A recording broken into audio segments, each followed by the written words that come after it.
Baik, kita mulai ya. Assalamualaikum warahmatullahi wabarakatuh. Selamat siang dan salam sejahtera untuk kita Waalaikumsalam. semua. Baik, terima kasih. Jadi kita masuk ke materi terakhir. Materi terakhir yaitu tentang pertemuan 15, yaitu tentang inverse fungsi trigonometri, inverse fungsi trigonometri dan bilangan kompleks. Nanti untuk sub capaian belajar mata kuliahnya, mahasiswa diharapkan mampu memahami apa itu inverse fungsi trigonometri dan apa itu bilangan kompleks.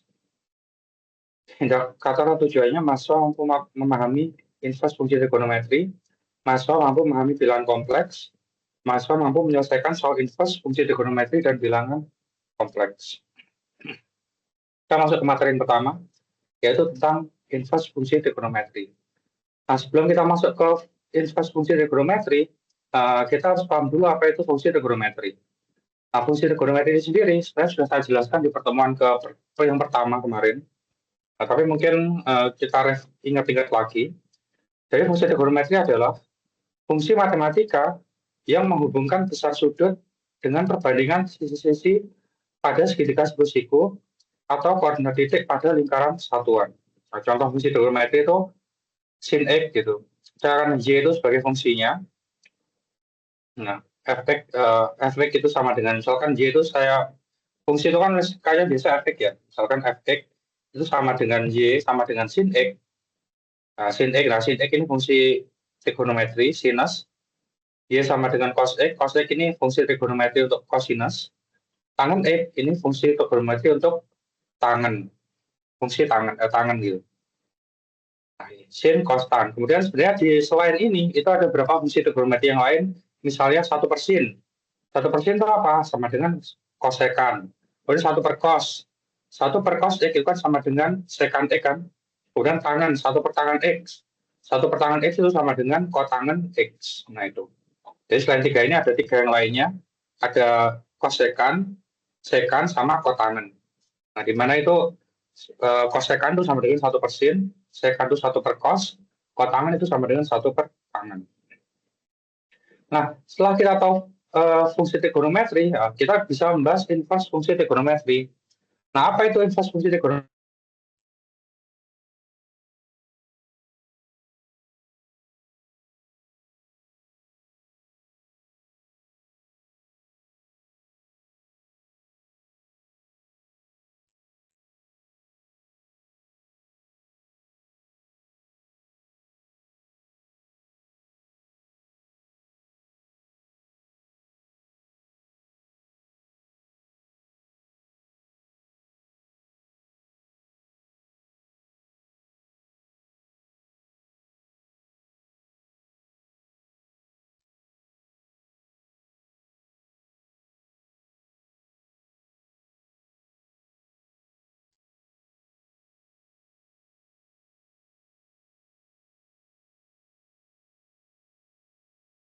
Ya, mohon maaf, terputus sinyalnya tadi.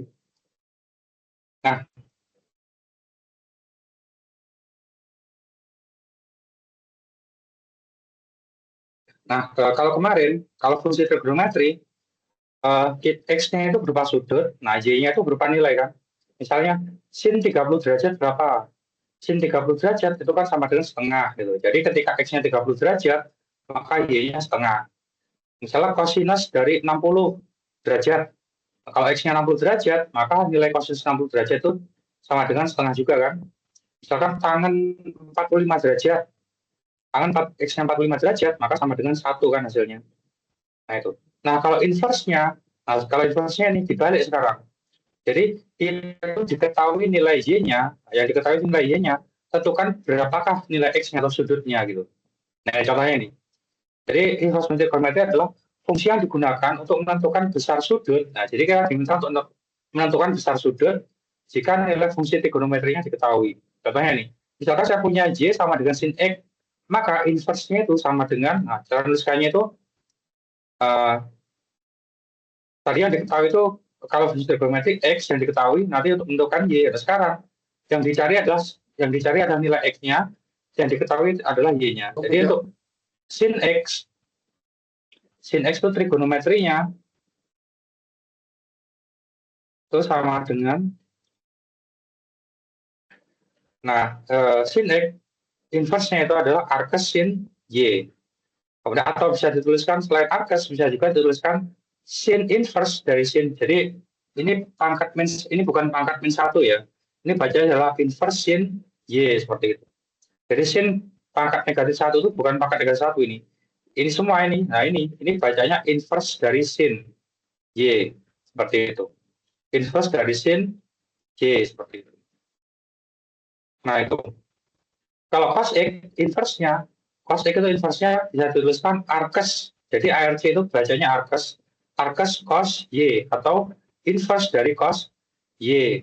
Kalau tangen itu inverse-nya adalah bisa tuliskan arkes tangen. Jadi ARC ini singkatan dari arkes ya. Arkes bacanya itu arkes, tangen, arkes tangen Y atau inverse dari tan Y. Jadi seperti itu. Nah, sekarang grafik inverse fungsi trigonometri. Nah, kalau fungsi trigonometri, grafiknya kalau sin kan dia kalau biasa grafiknya itu x itu sudutnya, kemudian y itu nilai inverse-nya. Misalkan ini sebentar ya, saya carikan sin grafik sin x. Nah, ini misalkan. Nah, misalkan ini.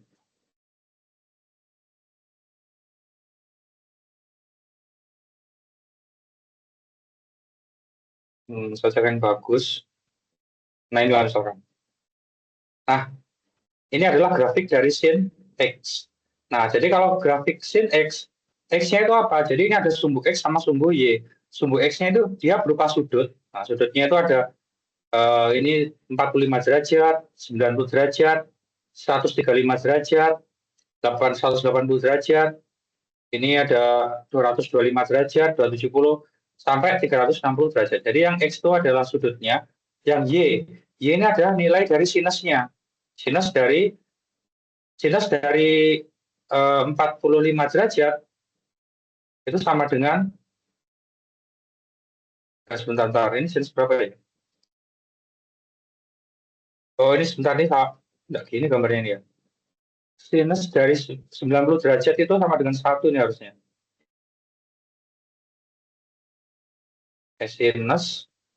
Sinus setengah akar 1. Sinus 0 itu 0. Sinus 30 itu setengah. Sinus 45 itu setengah akar 2. Sinus 60 itu setengah akar 3. Sinus 60. Sinus 90 itu harusnya 1. Oh, ini B-nya 2 ini. Ini aja lebih kecil ya, bukan ini. Harusnya yang ini.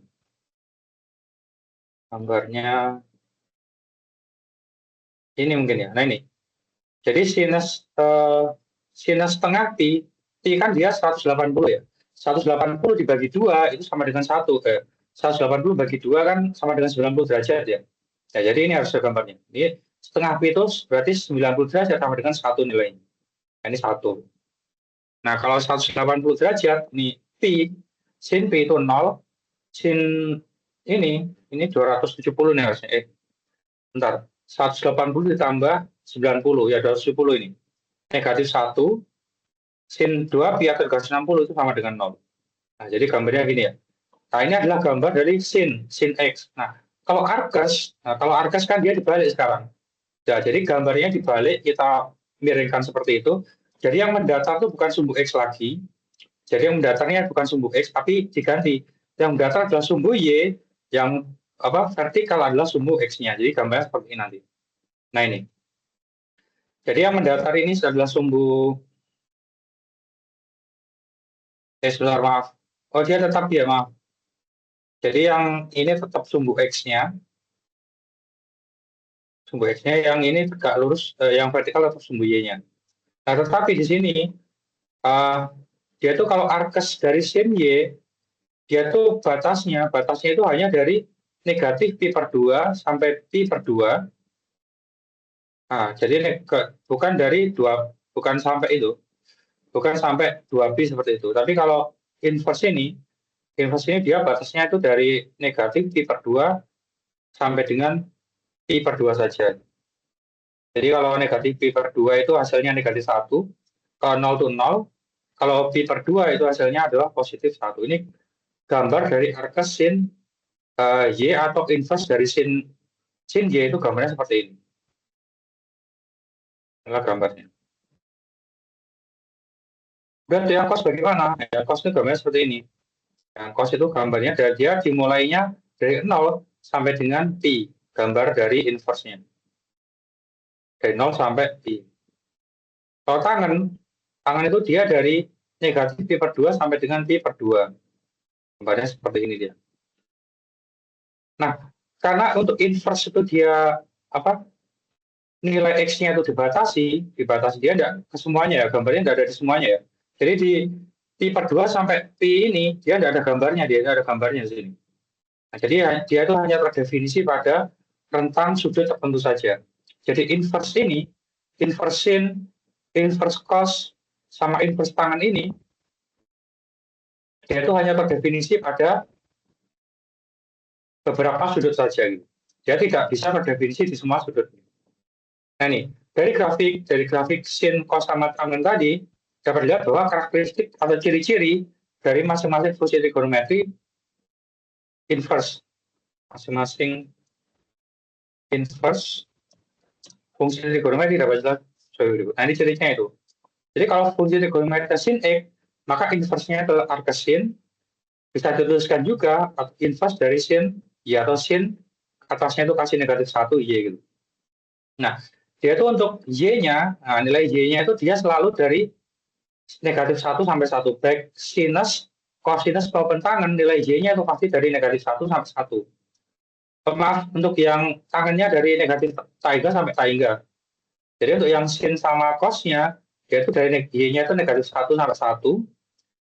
Kalau untuk yang tangan, dia itu dari positif taiga yang atas sini. Ini nanti terus ke atas ya. Terus ke atas sampai positif taiga. Nanti yang bawah ini dia akan terus ke bawah sampai dengan negatif taiga. Jadi kalau yang tangan itu dia batas Y-nya itu negatif taiga sampai positif taiga. Nah, kalau batas X-nya, nah X-nya itu kalau yang sin, yang arcus sin ini, dia itu X-nya dari negatif pi per 2 sampai per 2. Kalau yang cosinus, dia dari 0 sampai pi. Kalau untuk yang tangan, dia itu dari negatif pi per 2 sampai dengan pi per 2. Jadi ini adalah karakteristik atau ciri-ciri dari inverse fungsi trigonometri. Ini adalah ciri-cirinya. Jadi misalkan ditanya inverse dari pi berapa, inverse dari pi berapa? Ini tidak ada inverse dari pi. Inverse dari pi berapa? Tidak ada grafiknya sini. Inverse dari sin pi itu berapa? Tidak ada grafiknya. Nah kalau mau pi-nya nanti dirubah menggunakan dikonversi menjadi sudut yang ada dalam rentang ini. Nah, jadi ini misalkan ya kasih contoh ya. Misalkan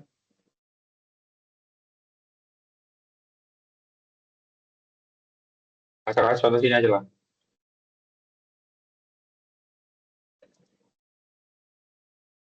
Tentukan inverse dari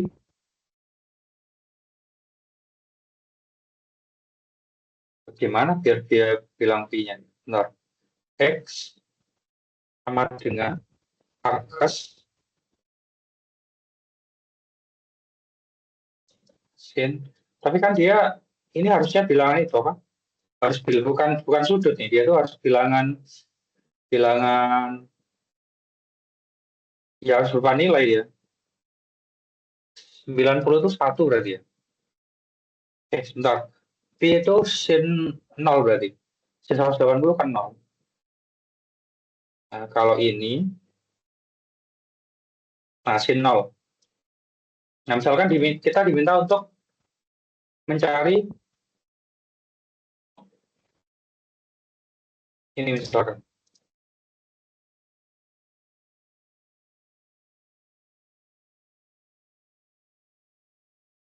Tentukan inverse dari X sama dengan arcus sin 0. Nah, jawab. Nah, sebenarnya 0 ini, kita lihat di grafiknya sini. Berapakah sudut X yang nilainya itu 0, yang Y-nya itu 0? Kita biasanya lihat di sini. Nah, ketika Y-nya 0, maka X-nya berapa? Nah, kita 0, kita tarik garis. Nah, titik ini dia tuh kita tarik garis ke bawah. Oh, ternyata dia 0 itunya, hasilnya 0. Ya udah berarti Arcus Arcusin 0 itu sama dengan ya 0 derajat ya. Jawabnya adalah Arcusin 0 sama dengan 0 derajat. Ya, karena sin dari 0 derajat, nah sin dari 0 dia hasilnya adalah 0. Seperti itu. Nah, ini contohnya. Misalkan nih Arcus, tentukan Arcus cos dari setengah negatif setengah akar 2. Coba kita jawab ini ya.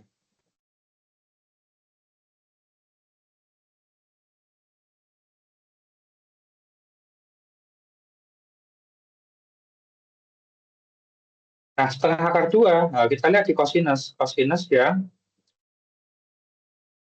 nah, cosinus yang setengah akar 2. Nah, setengah akar 2 kan di sini dia. Setengah akar 2 berarti dia di sini. Setengah kan negatif setengah kan di sini. Nah, kita butuhnya setengah akar 2, berarti kita di sini. Nah, berarti berapakah sudut di sini? Nah, biasanya kalau setengah akar 2 itu biasanya, sebentar, nilai cos yang hasilnya setengah akar 2 itu berapa ya? Nilai cos yang hasilnya setengah akar 2 itu cos 45 ya? Cos 45. Cos 45 derajat. Jadi cos yang hasilnya setengah akar 2 itu 45 derajat. Cos yang hasilnya setengah akar 2 itu 45 derajat. Nah, karena dia itu ada negatifnya, berarti 45-nya itu dia adalah negatif 45 derajat.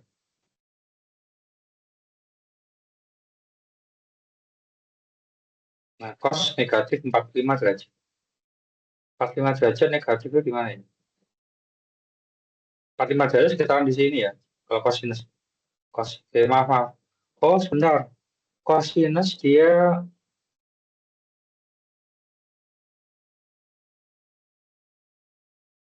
itu dari 0 sampai dengan B. Ya, ini bisa jadi masukan. Jadi setengah. Oke.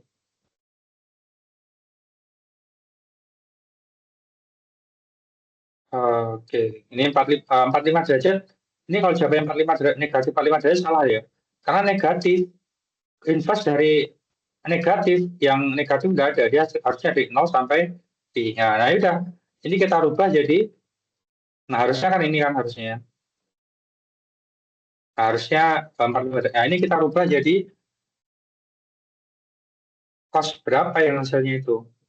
Yang hasilnya eh, negatif setengah akar 2. Jadi 45 derajat. Sebentar.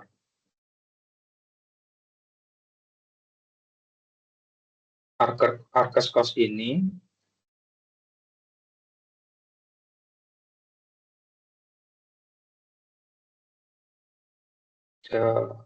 Ini berarti dia. Nah, ini bisa satu tuliskan gini. Jadi, Arcus cos ini itu sama dengan cosinus dari nah, negatif setengah akar 2. Negatif setengah akar 2 itu sama dengan cos berapa? Sama dengan cos, tadi kan negatif 45 ya, derajat. Nah, karena negatif 45, karena kalau Arcus itu dia, karena kalau Arcus cos itu dia rentangnya di antara 0 sampai pi, dia rentang negatif seperti ini dia tidak apa? Tidak diperbolehkan, nah, atau tidak, rentang negatif ini dia tidak boleh, maka ini kita rubah dulu. Jadi kita rubah jadi sudutnya itu biar di antara 0 sampai dengan 0 sampai dengan 2, 0 sampai dengan pi. Nah, cos 45 itu sama dengan berapa? Negatif 45 itu sama dengan berapa? Nah, ini sama dengan, nah, kita lihat di rumusnya yang Krista Yulita. Jadi negatif 45 itu eh, sama dengan apa gitu? Cos ya, kita lihat cos yang nanti hasilnya itu positif.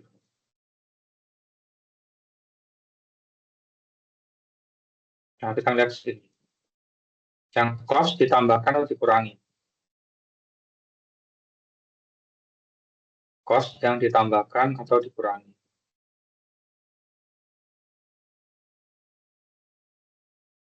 Nah ini cos.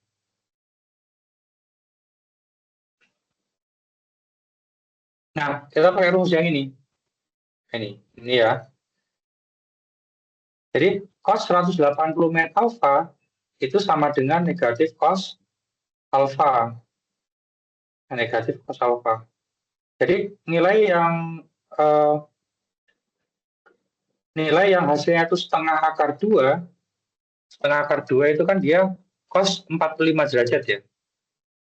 Nah, nilai cos yang hasilnya setengah akar 2 itu dia, nah ini dia saya buat seperti ini dia. Ini cos kan. Oke. Ini bisa juga saya buat seperti ini. Cos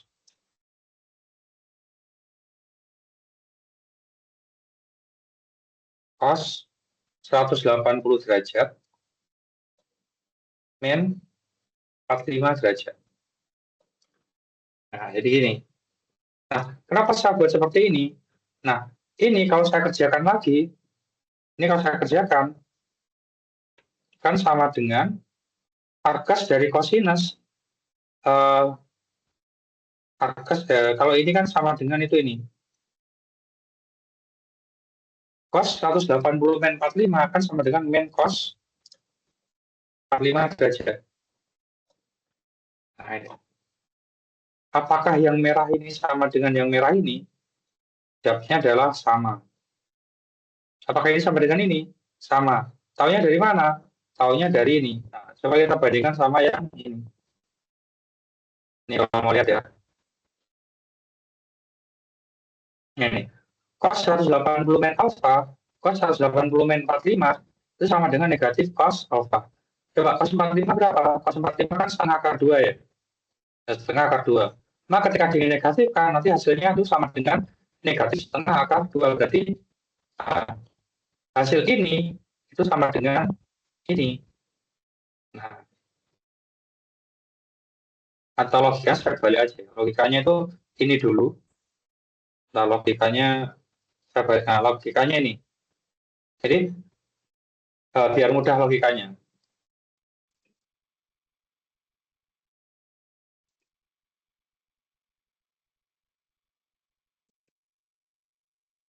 Oke. Bentar.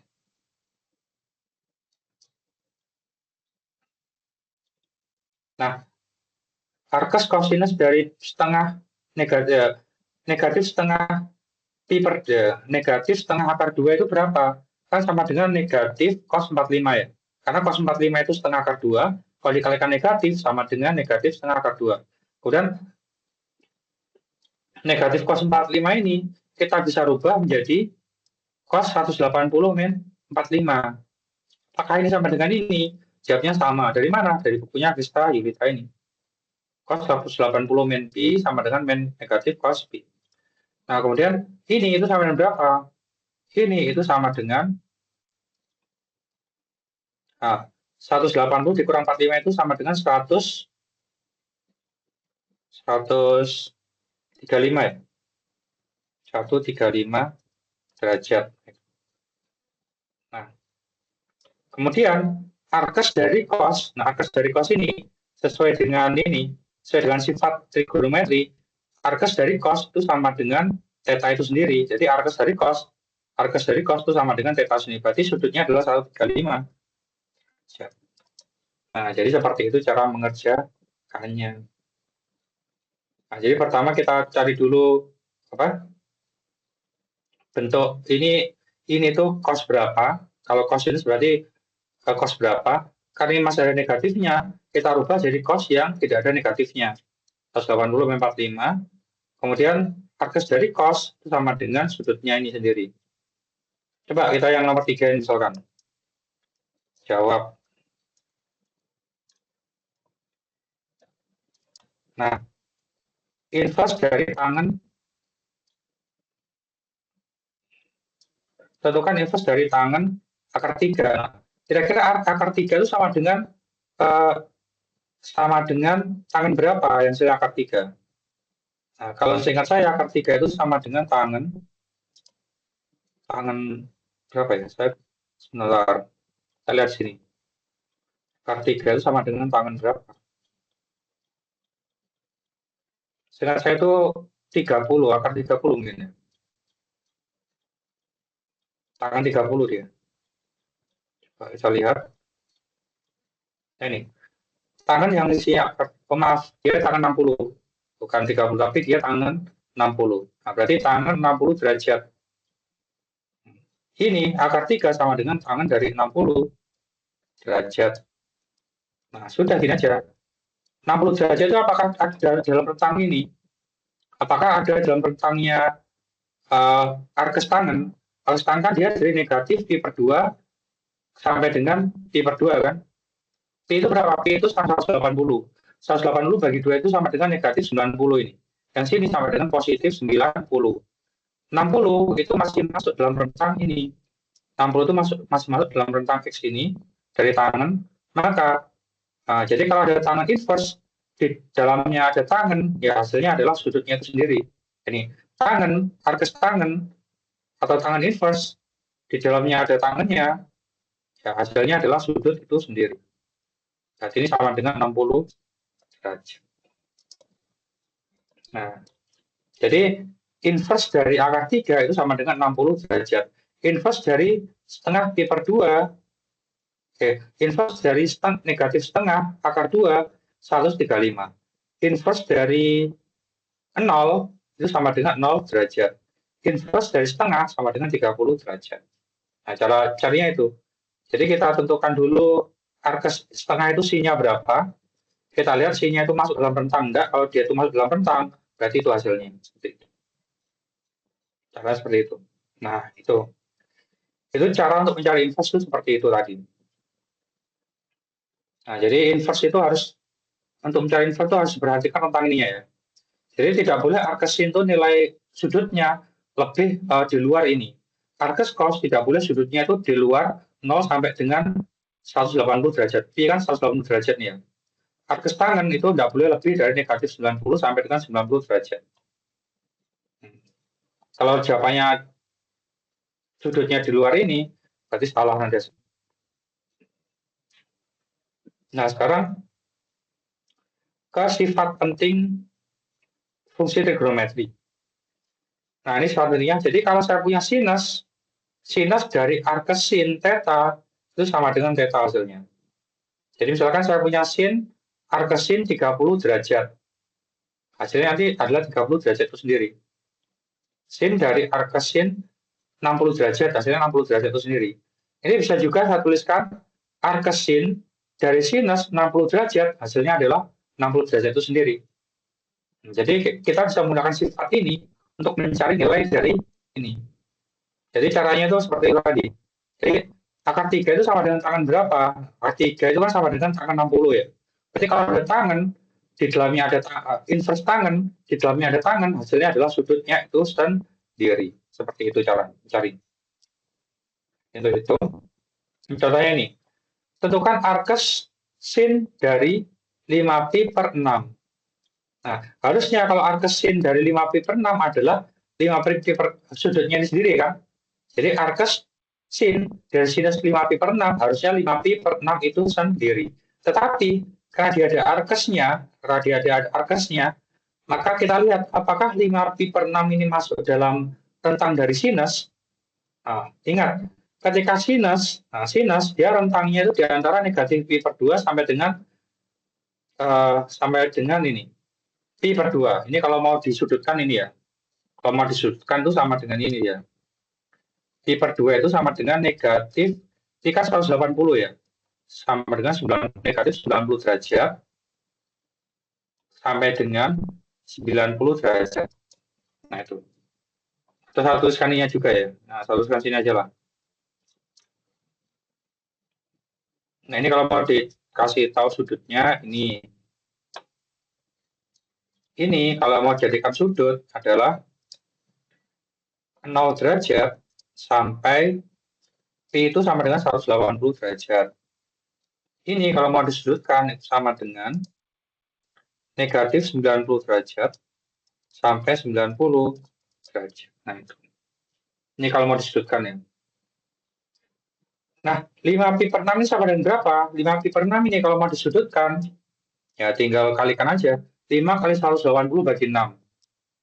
Kalkulator aja. 5 dikalikan 180 dibagi 6. Nah, hasilnya adalah 150 derajat. Hasilnya adalah 150 derajat. Nah, karena sudah di-mute ya. Nah, ini 150 derajat ya. Nah, karena rentang dari sin itu harusnya itu berapa rentang dari sin? Rentang dari sin kan harusnya dia itu harusnya dari negatif 90 derajat sampai dengan 90 derajat. Nah, ini kan harusnya kan? Maka 150 kan dia tidak masuk dalam rentang ini kan. Maka kita rubah dulu bentuk dari sin ini menjadi bentuk yang lebih kecil lagi. Yang lebih sudutnya lebih sederhana dengan menggunakan rumus yang ada di sini.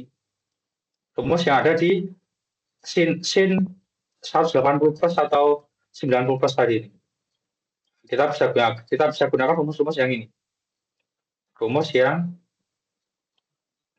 nah ini aku inilah. Nah, ini sini di sini apa? Mari kita rubah dulu nilai sudutnya diubah menjadi dalam rentang dulu. Jadi sin ini itu bisa juga saya tuliskan sebagai sin 180 sin ini saya tuliskan bentuk sudut biasa aja. Saya tuliskan bentuk sudut yang angka isinya angka. Ini sin dari 150 derajat. Nah, sin dari 150 derajat. Nah, sin 150 derajat itu bisa kita tuliskan sebagai sin 150 derajat itu bisa tuliskan sebagai sin ini ya. Sin 180 derajat dikurang 30 derajat ya. Coba lihat. Apakah 150 itu sama dengan 180 kurang 30? Jawabannya iya kan? Iya. Nah, jadi saya ngerjakan sin ini itu sama dengan ngerjakan sin ini. Nah, kita lihat di bukunya kita sekarang. Sin 180 min 30 itu sama dengan berapa? Nih. Sin 180 min alpha. Sin 180 min alpha itu sama dengan sin alpha. Jadi sin 180 min alpha jadi sama dengan sin alpha. Berarti kalau saya punya 180 min 30 sama dengan sin 30 derajat yang belakangnya aja. Alfanya kan 30 derajat nih.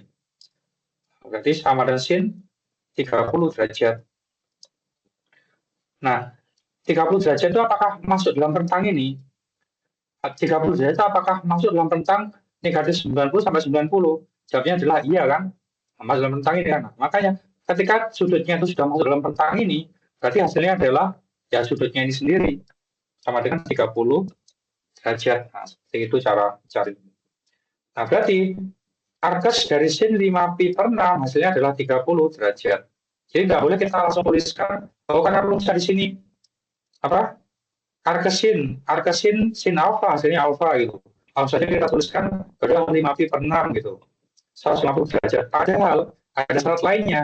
Alfanya itu harus berada di rentang negatif 90 sampai dengan 90 derajat. Berarti kalau 150 ini nggak boleh hasilnya nggak boleh langsung ini.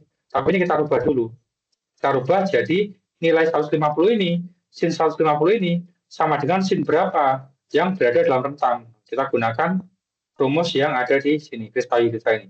Sin 180 min 30. Nah, yang merah ini kan sama dengan ini ya. Nah, sekarang sama dengan ini kan, merah ini sama dengan ini kan. Nah, baru 180 min 30 sama dengan sin 30. Ini pakai rumus theta iota. Kemudian sama 30 ini dia sudah masuk dalam rentang ini kan. Nah, berarti hasilnya 30 derajat. Seperti cara mencarinya. Nah, itu untuk yang sinus. Sekarang kita ke bilangan kompleks. Apa yang dimaksud dengan bilangan kompleks? Bilangan kompleks adalah bilangan yang tersusun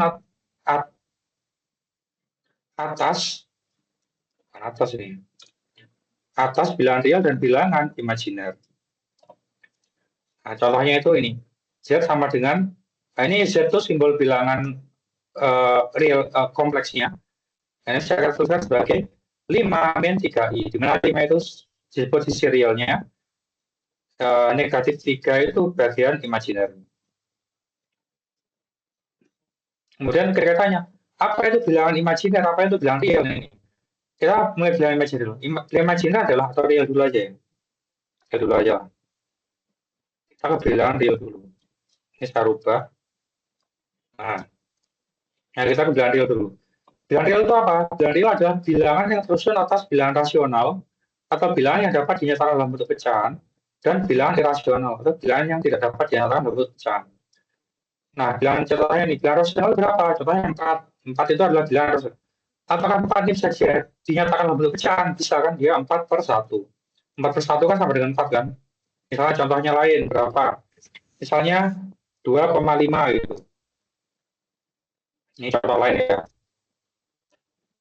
Contoh lain 2,5. 2,5 itu, kan 2,5 itu sama dengan 2,5 itu kan sama dengan 25/10 kan? Atau bisa juga ini sama dengan 2,5 itu 10/4. Dibagi 4 bisa juga kan? 10 bagi 4 2,5 ya? Ya betul. Nah itu bisa. Nah ini pokoknya bilangan yang dapat dinyatakan dalam bentuk pecahan itu namanya bilangan irasional. Jadi bilangan rasional itu meliputi bilangan desimal, bilangan bulat, bilangan bilangan pecahan, bilangan bulat, bilangan prima, nah, bilangan asli, caca, itu semua masuk dalam bilangan rasional. Nah ini biasanya ada dalam tes kemampuan akademik. Nah, ini saya kasihkan tipsnya. Kita itu diminta untuk menentukan apakah gini, tentukan bentuk pecahan dari bilangan rasional seperti ini. Nah ini saya kasih catatan ya. Ini sering keluar di soal TKA. Jadi nanti kalau mau kerja ada tes TKA ini bisa gunakan ini. Jadi tentukan bentuk pecahan dari, nah cirinya bilangan rasional itu dia ini. Nah ini saya kasih ciri bilangan rasional.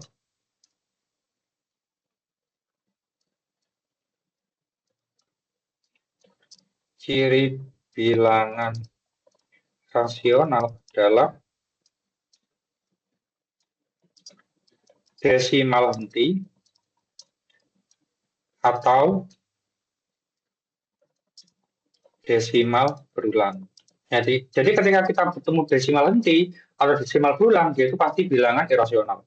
Nah, contohnya ini. Nah, ini ada contoh dalam contoh ya. Contoh.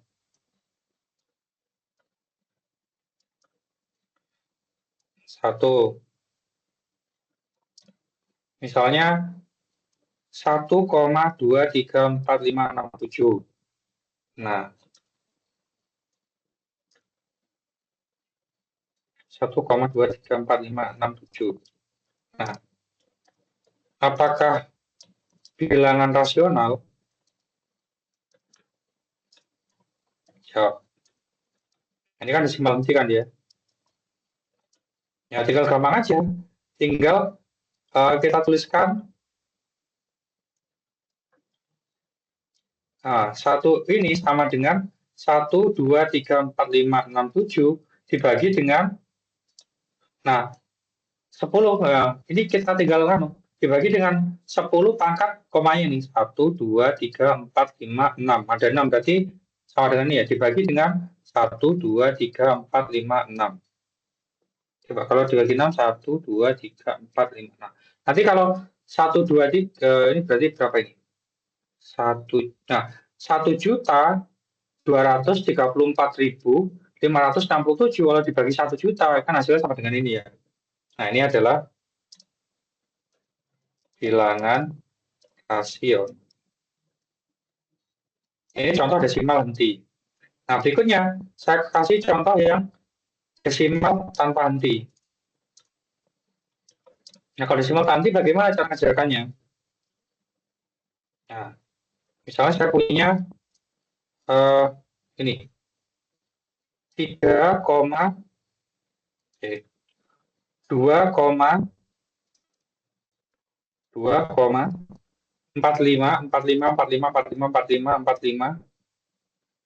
dan seterusnya. Apakah bilangan rasional?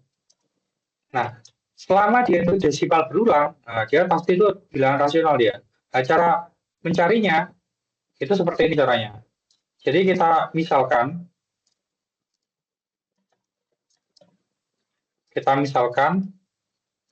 X itu sama dengan ini bilangannya. X itu sama dengan bilangan yang banyak ini. Nah, kemudian kalikan X. Berikutnya, kalikan X dengan 10 pangkat 10 pangkat banyak bilangan berulangnya. Nah, itu.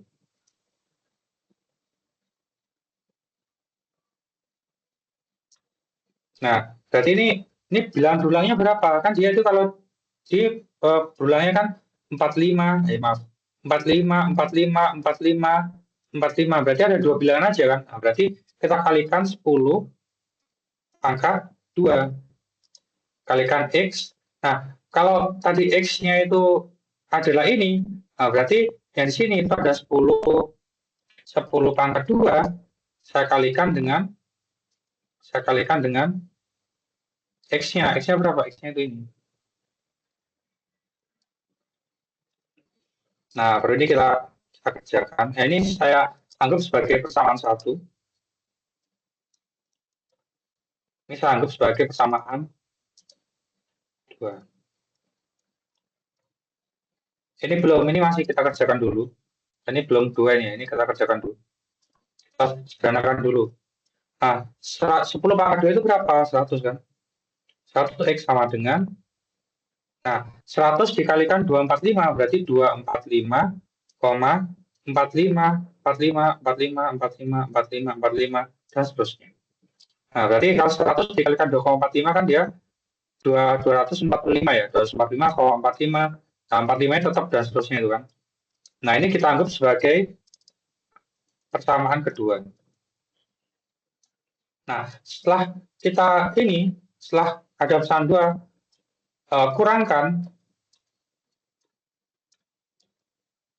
kurangkan persamaan 1 dan 2. Nah, jadi ini. Berarti ini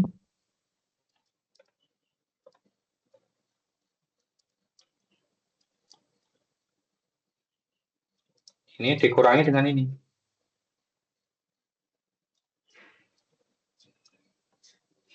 Nah, ini di apa? Kita kurangkan.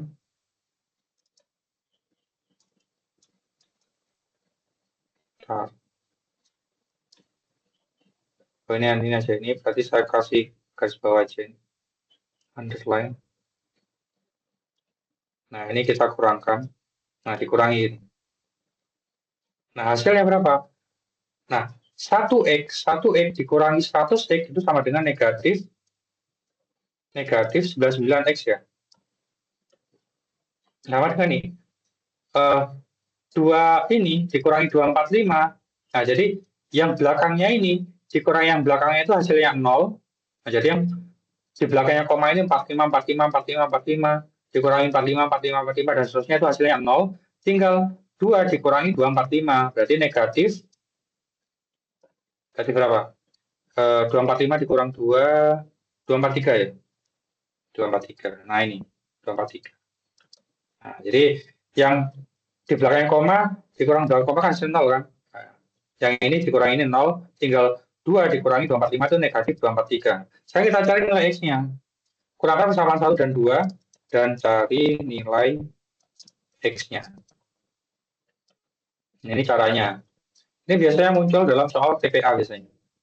Jadi kalau ujian TPA bisa menggunakan teknik seperti ini. Nah, ini berarti X-nya. Nah,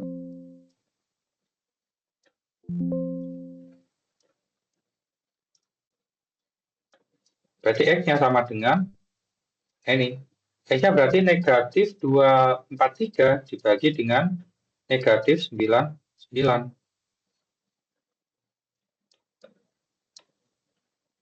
Oke.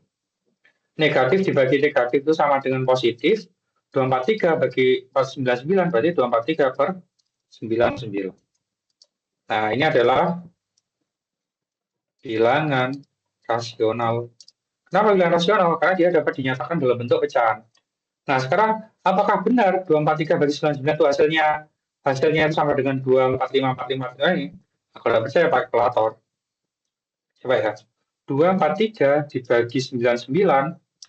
Nah, sama kan? 2454545 gitu. Nah, misalkan kita ambil lagi contoh lagi bilangan acak lah. Bilangan yang lain lagi. Misalnya saya punya 1,234 234 234 234 dan seterusnya. Jadi 234-nya itu berulang terus ya. Nah, berarti sama. Kita misalkan sebagai X-nya. Nah, kalau 234 yang berapa digit yang berulang? Dia 3 buah bilangan. Nah, berarti 10 pangkat 3 ini. Ini 10 pangkat 3. 10 pangkat 3 itu berapa? 1000 kan? Ini kita rubah sini.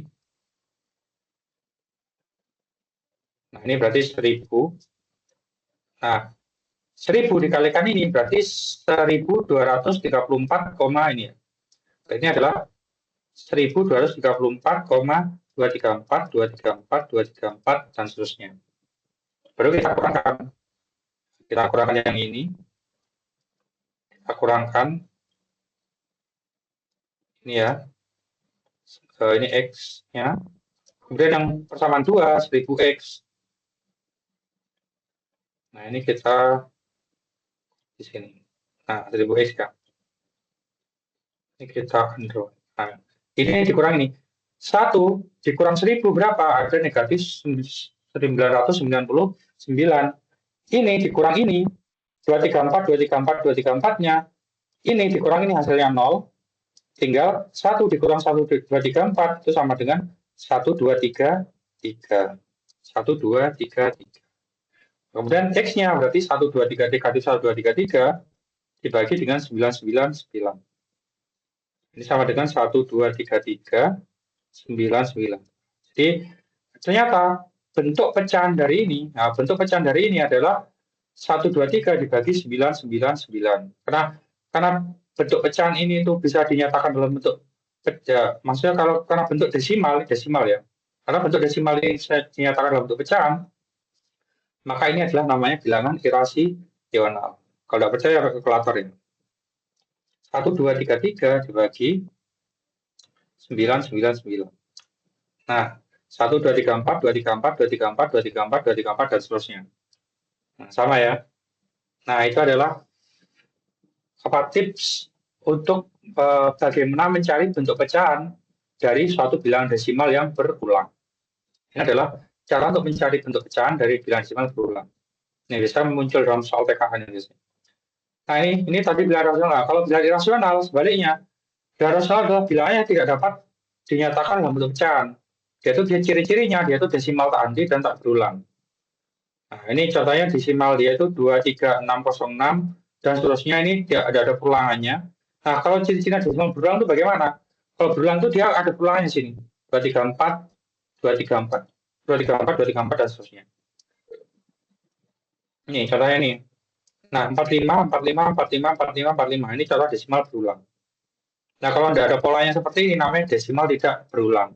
Kalau ada titiknya ini, kalau titiknya artinya dia tidak berhenti. Masih ada nilai di belakangnya. Gitu. Nah, itu. Jadi itu adalah bilangan real. Jadi bilangan real itu bilangan yang bisa kita gunakan itu. Meliputi bilangan rasional dan bilangan irasional. Kemudian ini bilangan yang kalau di kita itu bisa jarang kita gunakan. Tapi kalau di matematika itu ya ada yang bahas tentang ini. Nah, bilangan imajiner ini dia tuh muncul ketika kita punya 2 kuadrat sama dengan 4, akar 4 itu sama dengan 2. Nah, sekarang kalau saya punya akar negatif 1 itu berapa? Ketika kita tidak bisa menentukan akar negatif 1 itu berapa, maka itu akar negatif 1, negatif 2, negatif 3, negatif 4 itu namanya bilangan imajiner. Karena tidak bisa menentukan akarnya. Kalau kita jadikan konsep bilangan imajiner, kita bisa mencari akar negatif 1 itu berapa. Nah, jadi kita misalkan negatif 1 sama dengan I. Nah, jadi kalau akar 49, kita pecah aja. Akar 49 dikalikan akar negatif 1, akar 49 itu 7, akar negatif 1 tadi I sama dengan I kan. Jadi sama dengan 7I. Nah, ini adalah bilangan imajiner. Jadi bilangan imajiner itu bilangan yang melibatkan akar negatif 1. Nah, karena waktunya sudah habis, nah mungkin sampai di sini dulu untuk penjelasan saya. Saya lanjutkan nanti malam. Jadi nanti malam kita ada lagi. Saya jelaskan sisanya ini. Nanti kalau ini sudah selesai, saya berikan juga UAS-nya dan performan kita berarti selesai. Nanti untuk yang selanjutnya tinggal absen saja. Oke, itu penyampaian materi dari saya. Jadi saya tadi sudah menjelaskan tentang apa itu inverse fungsi trigonometri. Jadi inverse fungsi trigonometri itu mencari sudut dari suatu nilai fungsi trigonometri. Jadi kalau fungsi trigonometri itu kalau sudutnya 30 derajat, berapakah nilai sinusnya? Kita diminta untuk mencari nilai dari sinusnya. Kalau inverse-nya kita balik sekarang, kita punya nilai sinusnya itu sama dengan setengah, berapakah nilai sudutnya gitu. Jadi kalau fungsi trigonometri itu diketahui sudutnya, berapakah nilai fungsi trigonometrinya. Kalau inverse, diketahui nilai fungsi trigonometrinya, berapakah sudutnya gitu. Nah, cara mencarinya yang disampaikan tadi. Kemudian ini kita bilangan kompleks. Bilangan kompleks itu dia gabungan antara bilangan real dan imajiner.